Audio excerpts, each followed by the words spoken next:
Salut la team, aujourd'hui je pars explorer le Puy de Naori. C'est un sommet à 45 minutes de Nice que je connais bien puisque je l'ai déjà fait souvent à pied et en vélo. Et comme il a neigé pas mal cette nuit, j'ai vu ce matin que c'était tout blanc sur les sommets à côté, notamment au pic des Courmettes. Donc je me suis dit, c'est parti, il faut que j'aille voir ça, il faut que je monte pour voir un petit peu s'il a neigé là-haut. Et surtout, ça s'est dégagé. Je sais pas si vous voyez là, mais maintenant il fait soleil nuage presque grand. Donc autant profiter de cet après-midi. Donc voilà, petite balade improvisée. On va aller voir un petit peu la vue mer. Et puis surtout, arriver là-haut, la vue montagne qui devrait être, je pense, magnifique si on a de la chance et que les sommets sont dégagés. Donc voilà, je vous emmène tout de suite là. C'est parti.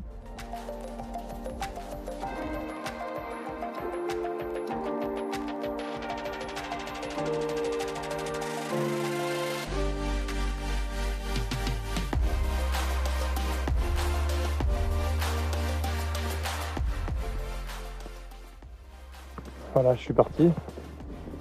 Je sais plus combien il y a de dénivelé, mais je pense qu'il y a un bon 400 mètres. On va voir ça à l'arrivée. Comme on peut voir, le terrain il est bien dégueulasse. Il y a de la boue partout en fait. Il y a un petit ruisseau qui coule sur le chemin. Donc il a bien plu. Il y a peut-être un peu de fonte des neiges de là-haut encore. Voilà, on arrive à la première vue dégagée de la rando. Regardez-moi ça. Oh là là. C'est tellement plus beau en vrai. Bon, il fait pas aussi beau que ce que je pensais. Parce que ça s'était dégagé, puis ça se recouvre un petit peu là. Mais c'est aussi beau avec les nuages. Donc on va profiter de cette belle petite rando. Oh là là. Regardez-moi ça. On se croirait en Nouvelle-Zélande. Avec les longs nuages blancs comme ça. Aotearoa. Pour ceux qui connaissent. Allez, on continue. J'en suis qu'au début et il y a encore un bon petit chemin à faire. Oh là là, la vue. Et regardez sur quoi je tombe. Et voilà. Première neige que je croise sur le chemin. Bon là il n'y a quasiment plus rien. Mais on est, ça fait à peine 5-10 minutes qu'on marche. On n'a pas monté grand chose pour l'instant. Et voilà, il y a déjà des restes de neige. Donc ça a dû neiger, je pense, à partir de 1000 mètres peut-être. Voilà, bon c'est que sur les côtés un peu nord là qu'il en reste. Mais c'est... Oh là, regardez-moi le spot.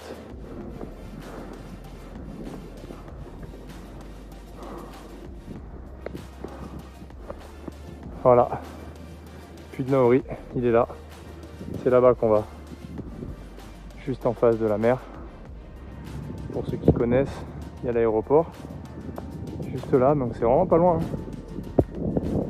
C'est un des sommets les plus hauts et les plus proches du bord de mer. En tout cas, côté Nice, entre Nice et Cannes. Il y en a d'autres, hein, c'est pas le plus haut. On va tous les faire. Je les ai quasiment tous fait déjà, mais on va les refaire en vidéo. Puis à chaque fois, on voit des paysages différents, donc c'est ça qui est cool. Allez, on continue de grimper. Ah, regardez ce que je viens de capter. Je sais pas si vous voyez. À la caméra, je crois qu'on voit pas. Mais là, c'est blanc. Donc juste derrière le Puy de Naori, face nord, on voit que c'est blanc. Donc il a neigé, c'est là qui est la limite. La limite où je veux dire il est tombé de la vraie neige, c'est là-bas. Donc on va être à 1000 mètres. On arrive au col. Le paysage est en train de changer. Regardez, là, il y a déjà beaucoup plus de neige. Hop, allez. Qu'est-ce qu'on a? Oh là là. Ah mais regardez-moi ça. Le puy de Tourette. Dans les nuages est complètement blanc. Oh là là. On a de la chance parce que ça arrive pas souvent dans l'année. Et voilà, on arrive au col. Je sais plus comment il s'appelle ce col. Mais ça c'est la calade qu'on fait en DH avec mon pote. On arrive par l'autre côté derrière, il y a un chemin. Donc on la connaît bien celle-là. Elle est magnifique. Et à pied aussi c'est sympa de la faire. Donc nous on va prendre direction Puy de Naori. Mais la prochaine fois on ira direction Puy de Tourette. Voilà, lui c'est lui le plus haut sommet du coin, en face de la mer. Il est magnifique. Et là, bien sûr, on a une vue de malade sur l'Estérel, le soleil derrière les nuages, et là on voit toute la baie des Anges.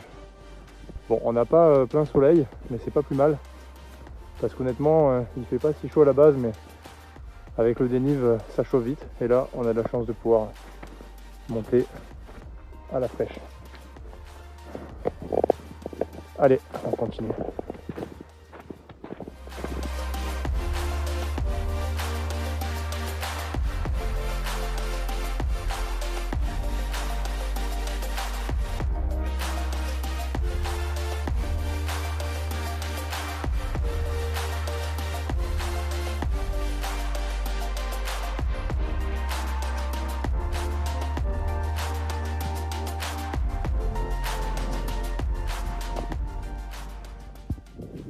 Ça y est, on arrive à la face nord du Puy Naori. On voit bien, voilà, c'est tout blanc. Enfin, tout blanc, c'est blanc. Donc, super rando. Bon, c'était pas très long, là, on a fini l'ascension. Et puis, bientôt, on arrive, si tout va bien, à la vue Mercantour, la vue Alpes du Sud, avec les magnifiques montagnes enneigées. J'espère qu'on va bien les voir. Je crois que c'est un peu nuageux. Donc, je sais pas si on va avoir la super vue que l'on peut avoir des fois quand on monte là-haut et que c'est tout dégagé et qu'il vient juste de neiger, mais bon, je vous montre ça de suite.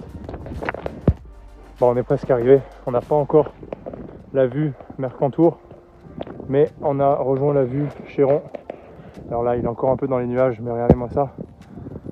Donc le Chéron, c'est la montagne qui accueille la station de Gréolières, face nord. Donc là, on voit la face sud. On peut imaginer la neige qui a dû tomber sur la station, face nord. Et là, on a juste derrière le pic des Courmettes qui est dans les nuages aussi. On voit que ça a l'air bien blanc. C'est parti, on continue. Honnêtement, je suis pas trop embêté par la neige. De toute façon, j'avais pris des chaussures, des vraies chaussures de rando, pas des chaussures de trail. Mais bon, c'est un peu glissant, mais à part ça, je vais faire attention où on met les pieds comme d'hab en montagne. Mais ça se fait très bien. Même s'il vient de neiger, c'est parfait. Voilà, on arrive au Puy Naori, mais mauvaise nouvelle. Oh là là, on est dans les nuages de plus en plus. Moi qui croyais que ça allait se dégager, finalement,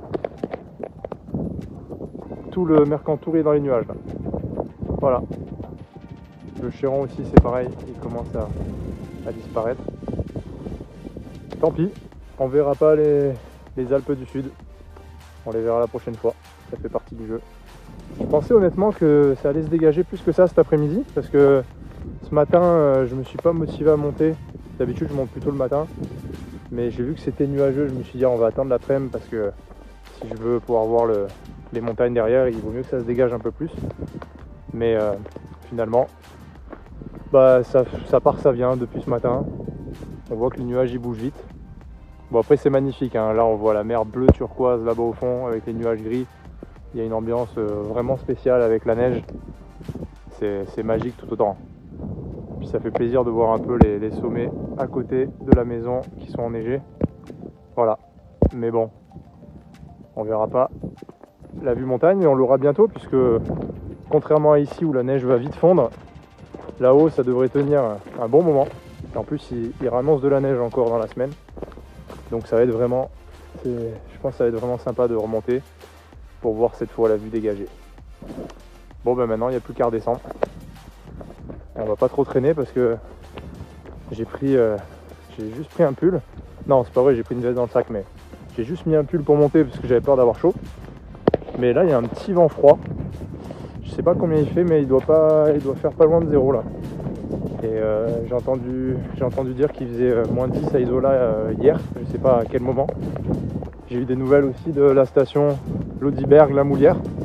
J'ai un pote qui est monté là-bas. Apparemment, c'est blindé de neige et la station n'a pas pu ouvrir tellement il y a de la neige. Les pauvres, il n'y a jamais de neige quasiment.